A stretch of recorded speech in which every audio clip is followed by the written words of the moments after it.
प्रभु यीशु के नाम से सलाम। सब ठीक बा? आइए हमनी का सब लोग मिल करके भजन संहिता 55 से पढ़िया। हे परमेश्वर, हमारा प्रार्थना की ओर कान लगाई और हमरा गिड़गिड़ाहट से मुंह मत मोड़ी। हमरी ओर ध्यान दे के हमके जवाब दें। हम चिंता के मारे छपटा जाली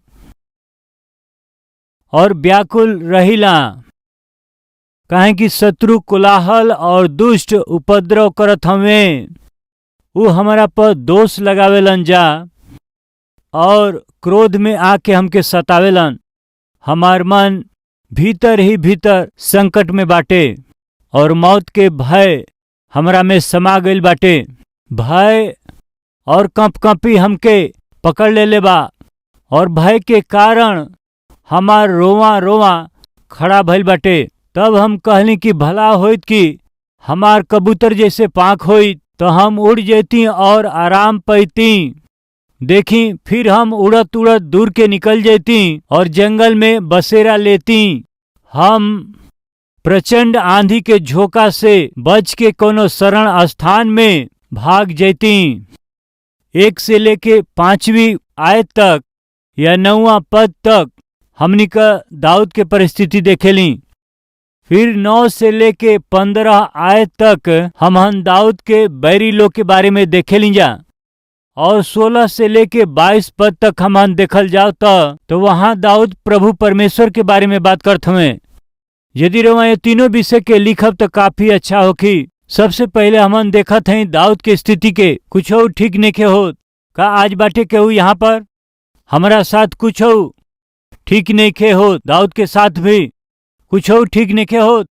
साधारणतः यदि हमनी का भजन संहिता के पढ़े लीजा या मनन करे लीजा तो टिप्पणी में हमनी का ओकरा भूमिका के पावे लीजा, और यदि हमनी का ओके गौर से पढ़ी और समझी तो भजन संहिता के समझे में और मददगार होई। जब हमनी का 54 भजन संहिता के देख लीजा हमनी का समझ लीजा कि साउल दाऊद के पकड़े के कोशिश कैले। दाऊद जीप नामक जंगल में छिपल रहले, वहां शरण ले रहले। वहां के जीपी लोग साउल के पास जाके कहत हमें दाऊद यहाँ पर हमें, और यदि तू दाऊद के पकड़ल चाहत रह तो वहां जाके पकड़ सकेला, कह के दाऊद के साथ विश्वासघात करेलन। तब दाऊद भजन संहिता के लिखेलन, भजन संहिता 54। और वो भजन संहिता के ऊपर वो भजन संहिता के लिखला के कारण लिखत हमें लिखल बा, प्रधान बजाए वाला खातिर के दाऊद के मस्किल तार वाले बाजा के साथ जब जीपी लोग आके साउल से कहले का दाऊद हमनी के बीच में छिपल ना हमें, तो यहाँ पर हमनी का साफ रीति से देख सकिले जा कि कौना परिस्थिति में दाऊद वो भजन के लिखले रहले। तो 55 भजन संहिता में आवत आवत वहां पर कौना परिस्थिति में वो भजन संहिता के लिखल बा ओकरा कारण के वहां ना बतावल हवे। बाकी वो भजन संहिता के भूमिका के समझे खातिर के वो भजन संहिता के गहराई से वहां अध्ययन करी तो वहां कई गो बात के जान पाई। देखी 10वां पद, वास्तव में हमनी के 9वां पद से आगे पढ़ के, हे प्रभु उन लोग के सत्यानाश करी और उनकरी भाषा में गड़बड़ी डाल दें, काहे कि हम तो नगर में उपद्रव और झगड़ा देखली। रात दिन वो शहरपनाह पे चढ़ के वो चारों ओर घूमेलन और ओकरा भीतर में दुष्टता और उत्पात होखेला। ओकरा भीतर दुष्टता बसेरा कैले हवे और अंधेर उत्पात और अत्याचार ओकरा चौक से दूर ना होखेला। जे हमार नाम धराई करेला उ शत्रु ना रहले, नहीं तो हम सह लेती। जवन हमारा विरोध में बड़ाई मारेलन वो हमार बैरी ना हवे, नहीं तो हम उनकरा से छिप जैती। बाकी ऊ तो रहुए रहली। जवन हमारा बराबरी के आदमी हमार परम मित्र और हमारी पहचान के रहले। हम दोनों कितना आपस में मीठा मीठा बात करत रहली। हमन भीड़ के साथ में परमेश्वर के भवन में जात रहली जा। ये भजन संहिता के पढ़त समय में जौन बात हमनी का समझ सकेली जा उहे कि दाऊद एगो भयंकर विपरीत परिस्थिति में पड़ल हमें, और ई परिस्थिति उनकरा जीवन में एगो ऐसन आदमी के वजह से आइल जेकरा पर वो अधिक विश्वास करत रहले। जवन हमार बड़ाई मारेलन उ हमार बैरी ना रहले, नहीं तो हम उनकरा से छिप सकत रहली। हमहन दोनों जना खाना खैले हई, हमहन दोनों मिलके प्रभु के भवन भी गईली, हमहन दोनों जना बहुत समय साथ में रह के बितौले हई। रउआ हमार मित्र ही, हमरा जान पहचान के हई। जब दाऊद ऐसन कहलन, एकर मतलब कि दाऊद जेकरा पर विश्वास करत रहले, ऐसन एगो आदमी उनकरा के विश्वासघात कैले और ये विश्वासघात की वजह से उनके जान जात रहल। का यहाँ केहू बाटे का जेकरा पर हम विश्वास करत रहली उनकरा वजह से जान जात हवे? हमरा विश्वास योग्य परिचित की वजह से आज हमरा पर बहुत अधिक आर्थिक बोझ आ गईल हवे। हमरा एगो विश्वास योग्य आदमी से हमरा परिवार के शांति ही चल गईल बा। हमरा एगो विश्वास योग्य आदमी से हमरा नौकरी में परेशानी आयल ह। जेकरा पर हम विश्वास कैली उन्हीं की वजह से आज हमार शांति हमसे चल गईल बा। हमरा हृदय के चोट लागल बा। विश्वास दिला के हमरा पीठ पर पीछे से छुरा मरले। का ऐसन परिस्थिति से रुआ गुजरत हई का? तो सुनी जा, आत्मिक यात्रा में ही हो सकेला। कब रउरी साथ में विश्वासघात होकेला जानिला? जब रउआ पूरा विश्वास करीला। जेकरा पर वह विश्वास ना करीला वो विश्वासघात ना कर सकेलन। एगो नमूना से हम समझावत हई। मान ली रउआ बस में यात्रा करत हई और एगो आदमी रउरी पास में बैठल हमें त उ रउआ से बहुत अच्छा से बात करत हमें, प्यार से बात करत हमें और ऐसे बात करत करत जान पहचान बढ़ जाला, विश्वास बढ़ जाला। एगो होटल पर गाड़ी रुक जाले, रउआ बाथरूम में जाइल चाहत हई, रउरी पास छोटा एगो बैग बा। यदि रउआ पास वाले व्यक्ति पर विश्वास करब तबे कहब, भैया जरा सुना, थोड़ा बाथरूम में हम जाके आइल चाहत हई, हमारा बैग के थोड़ा देख लिह। विश्वास करब तबे कहब। विश्वास करब तबे त अपना सामान के रुआ उनकरा पास में छोड़ के जा सकिला। बाकी वापस अइला पर वो नहीं, बैग नहीं। का भइल? पहले वो विश्वास दियौले फिर विश्वासघात कैले। बस में चढ़ते ही रुआ एगो आदमी के देखेली और वो अलग दिखाई देत हमें। उनकर चाल ढाल, उनकर नजर रुआ के अच्छा नेखे लागत। उनकरा हाव भाव के देख के रुआ वहां उनकरा पर रुआ संदेह करत हई। का उनकरा भरोसा रउआ बैग छोड़ के जाए? गलती से उनकरा आस पास भी रउआ ना भटकब। तो साधारण रूप से जब मनुष्य के ऊपर विश्वास करेला तबे विश्वासघात होला। आज वह विश्वास तरौरी जीवन के ही बाधित कैले बाटे, नुकसान करवले बाटे। ई सहज बा। अपना जीवन में हम बहुत नुकसान उठौले बानी विश्वास की वजह से। एक दिन के बात हवे, हम काफी परेशान रहली, दुखित रहली। अरे जेकरा पर हम विश्वास कैली वो हमरा के धोखा दिहले, हमरा साथे विश्वासघात कैले। ऐसन सोच के हम एगो मीटिंग में जात हई और एगो भाई हमके मीटिंग में लेके जात हमें। हम वो मीटिंग में एकदम पीछे बैठ गई रहली। एगो बाइक के ऊपर हम बैठ गई रहली। हम डिस्टर्ब रहली। वो भाई हमके मीटिंग ले गए तो वो हमार मित्र वचन से प्रचार करत रहले। वो थोड़ा हकलालन बात करत समय, तो प्रचार करत करत अचानक बोल पड़ले, भैया सबसे प्रेम करे के चाही भैया। हम सुनली, कहली ठीक बा, और कहली इन्हीं के वजह से आज परेशान बानी। मन में सोच के वचन के सुनत रहली।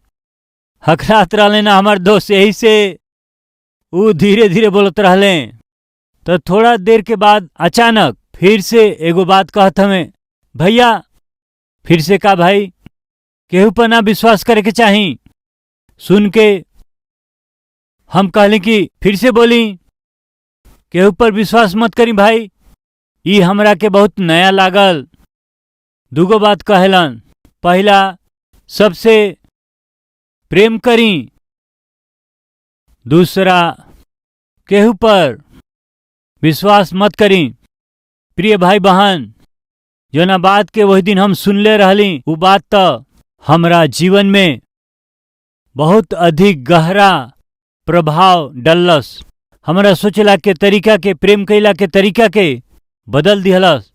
प्रेम सब बात के विश्वास करेला, संदेह नहीं के। आज हमन में बहुत लोग के परेशानी में पड़ला के मुख्य कारण, आर्थिक दिक्कत में पड़ला के मुख्य कारण, जीवन में धोखा खैला के मुख्य कारण जानत हई का ह? एगो आदमी से हमन प्रेम करीला, जेके प्रेम करीला विश्वास भी करीला। विश्वास कैला के बाद ही धोखा खा ली जा।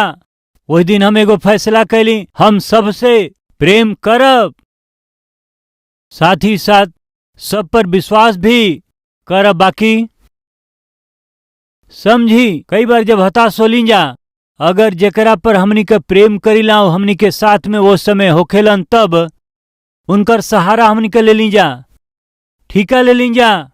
मान ली हमनी के बच्चा हमनी के गोद में बा, वो का करी है वो समय? हमनी के कान्ही पर सिर रख के वो सुत जई हैं। काहे कि वो हमसे प्रेम करेलन। वो प्रेम का कैलस? माँ बाप पर विश्वास दिलौलस। विश्वास कैला से का होखेला? उनके शांति दिहलस, साथ ही आराम के नींद भी दिहलस। लेकिन ध्यान से सुनी, सब केहू माँ ना होला, सब केहू बाप ना होखेला। कुछ ऐसन भी होखेलन प्रेम कैला के ढोंग करेलन, विश्वास के दिलावेलन और पीछे से विश्वासघात करेलन। यदि रहुआ ऐसन व्यक्ति के सहारा में बानी तो जरूर गिर जाए रहुआ।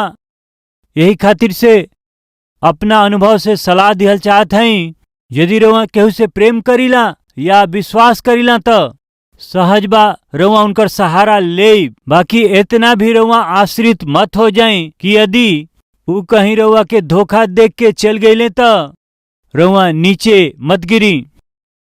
यानी गिर गईले जितना विश्वास मत करब। जितना विश्वास करे के चाही उतने ही विश्वास करी। 20 साल पहले हम अपना जीवन में एकरा के सीखली।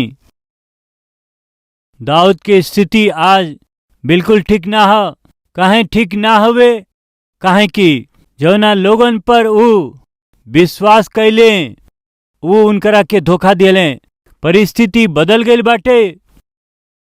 विश्वास की वजह से दाऊद के अपन सिंहासन छोड़ के भागे के पड़ल। कल तक जौन महाराजा दाऊद रहले, आज उनकरा के अपना सिंहासन के और राज के छोड़ कर के छुपे खातिर भागे के पड़ल। ये सब के कारण का रहल? विश्वास। अपना आसपास के परिस्थिति जब देखले, जब उनकरा साथ विश्वासघात भइल, परिस्थिति जब हाथ से बाहर निकलत रहे, तब दाऊद का करत हमें रोवेलन। मतलब प्रार्थना करत हमें, का आज केहू बाटे का हमार परिस्थिति अच्छा नहीं खे, परिवार के परिस्थिति अच्छा नहीं खे, हमारा बेटी के स्थिति ठीक ना होवे, हमारा बेटा की स्थिति ठीक ना होवे, हमारा आर्थिक स्थिति ठीक नहीं खे, हमार तबीयत अब ठीक नहीं खे, हमारा नौकरी के स्थिति अब ठीक नहीं खे। आज रहुआ प्रभु के उपस्थिति में आयल हैं। जौन कोनो परेशानी के साथ प्रभु के सामने आयल हैं, वो खाली रहुए के पता बा। बाकी सुनी, परिस्थिति चाहे कितनो भी खराब होके ओके ठीक करे वाला जन के हम जानत हैं, उनका नाम यीशु मसीह हवे। जब परिस्थिति ठीक ना हुए, जब स्थिति विकट हुए, विपरीत ह, दाऊद आंसू बहावत हमें। उनकरा आसपास सब कुछ अस्त व्यस्त रहे। वो स्थिति में वो का करत हमें? प्रार्थना करत हमें। दाऊद के आसपास के परिस्थिति का कैलस? उनके प्रभु की ओर खींच लिहलस। एगो उकाब गहिरा घना काला बादल में वो देख के वो का करेला जानत हई? उकाब के एगो विशेषता हवे, काला बादल उकाब के नीचे की ओर ना ढकेलेला, बल्कि सूरज की ओर बढ़े के प्रेरित कर देला। काला बादल के देख के उकाब समझ जाला कि वर्षा अइला के समय होत बाटे। यही से उकाब बादल के देख के घबराला नहीं, बाकी उ त सूरज की ओर बढ़ेला। प्रिय भाई और बहन लोग सुनी, यदि आज रहुआ ऐसे ही काला बादल के सामना करत हई, घनघोर अंधेरी घटा से घिरल हई, एगो बात के अच्छा से समझी, उ रहुआ के बर्बाद करे ना आइल। उनके अनुमति यही खातिर दिहल गई कि रहुआ परमेश्वर की ओर अधिक करीब बढ़ सकी। यह आत्मिक जीवन के जरूरत हवे। ओ दिनन में दाऊद जौना परिस्थिति के सामना कैले, वो परिस्थिति उनकरा के परमेश्वर के करीब कर दिहलस। वो परमेश्वर के और अधिक करीब गईले।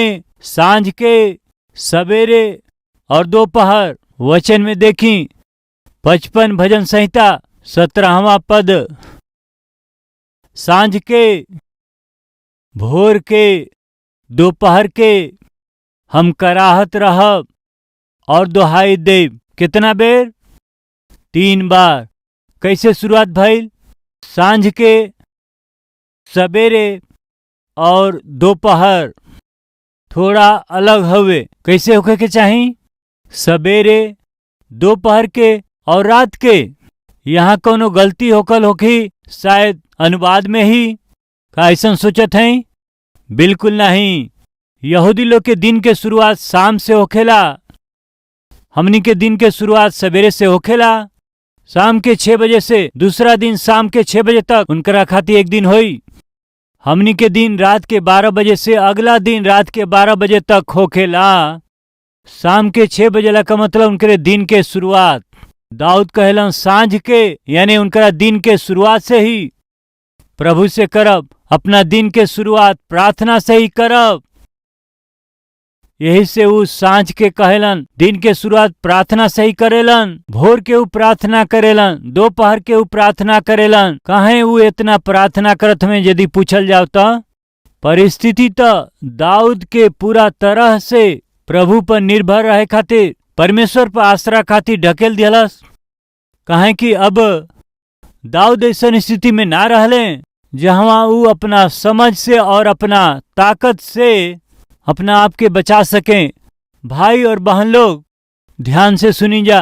राउर बैंक बैलेंस थोड़ा समय तक रउआ के बचा सकेला। राउर बंधु मित्र रउआ के थोड़ा समय तक मदद कर सकेलन। राउर पदवी, राउर ओहदा, राउर प्रसिद्धि, राउर ख्याति, राउर नाम, राउर काम थोड़ा समय तक रउआ के मदद कर सकेला। बाकी कभी कभी समस्या आवेला कि उनकरा सामने झुके खातिर बिल्कुल मना कर देली। दाऊद के सामने जवन समस्या आइल उनकरा राज्य के वजह से, उनकरा अधिकार के वजह से या उनकरा युद्ध कौशल की वजह से, वो समस्या के कोनो भी समाधान ना निकलल, बल्कि एकरा विपरीत अपना ही अधिकार के खोवा देत हमें, सिंहासन के छोड़े के पड़ जाता और अबू जान बचा करके भागत हमें। ऐसा ह परिस्थिति 55 भजन संहिता के लिखला के जवन पृष्ठभूमि वहां बाटे, ओकरा के हम दूसरा सामुएल के पुस्तक 15वां, 16वां और 17 अध्याय में पावेली। ये तीनों अध्याय के जवन घटना बाटे उहे एकर पृष्ठभूमि है। आसान शब्द में रउआ के समझावे के हम प्रयास करत हई। दाऊद के शासन काल के समय एगो ऐसन दुश्मन उनका विरोध में खड़ा हो गए जेकर कल्पना भी उ ना कैले रहलन। के ह? बेटा अबसलोम। उनकर बेटा अबसलोम जेकरा से बेहद प्यार करते रहले, उहे बेटा उनकरा विरोध में अब खड़ा हो गए हुए, उनकरा हत्या के उ प्रयास करत हमें। एगो निसहाय स्थिति में दाऊद खड़ा हमें। का वो अपना तलवार से अपना बेटा के मार सकेलन?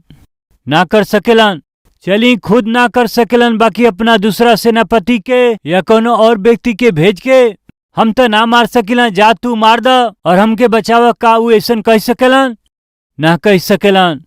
का उनकर कूटनीति, का उनकर राजनीति उनकर राज्य के बचा सकेला? बिल्कुल नहीं। जब उनकर खुद के बेटा उनकरा विरोध में खड़ा होके उनके मारे के कोशिश करत हमें तो करे के बहुत कुछ कर सकेलन, बाकी अपना हाथ के बांध के खड़ा भइला के स्थिति दाऊद के आज आ गईल हवे। ये सब के कारण का रहल? जौना मंत्री पर सबसे अधिक वो भरोसा करत रहला, वो मंत्री तो अहीतोपेल। दाऊद के छोड़ शत्रु बनल अबसलोम के साथी हो जात हमें। दाऊद के विषय अहीतोपेल के सब कुछ पता बा। दाऊद के कैसे पकड़ सकीलन जा, कैसे उनके मार सकेलन जा, दाऊद कब कहाँ हुई है, दाऊद के ताकत का है, दाऊद के कमजोरी का है, वे सब जाने वाला मंत्री रहले अहीतोपेल। दाऊद के यदि कब सलाह के जरूरत पड़े तब वो समय दाऊद अहीतोपेल के सलाह के यहाँ तक मानत रहले कि माना कि वो परमेश्वर की ओर से सीधे आयल सलाह हवे। इतना अधिक वो अहीतोपेल पे विश्वास कैले, इतना अधिक करीब एगो सलाहकार मंत्री अचानक दाऊद के छोड़ के शत्रु बनल, वो अबसलोम के साथी वो बन जात हवे। एकरा के जान के दाऊद बहुत ही दुखी होत हमें, यही से लिखेले, तू हमार शत्रु ना हो, नहीं तो हम तो से छिप जैती, नहीं तो तोहरा के मार देती।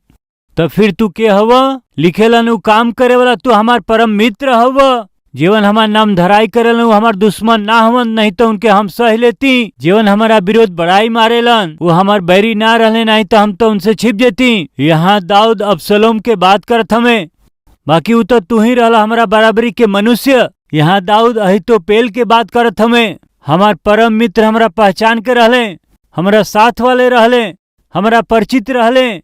हम दोनों आपस में कितना मीठा मीठा बात करत रहली जा, मिल के मौज मस्ती करत रहली, भोजन करत रहली, कई गो योजना मिल के बनौली जा।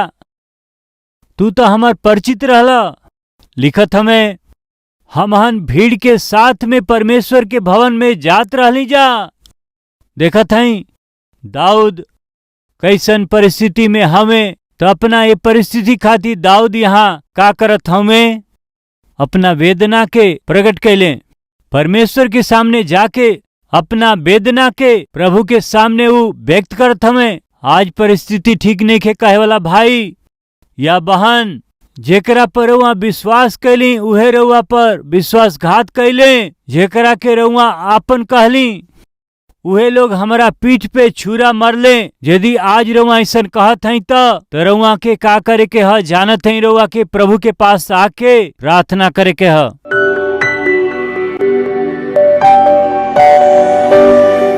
हे पिता, हमरा के दर्शन देई,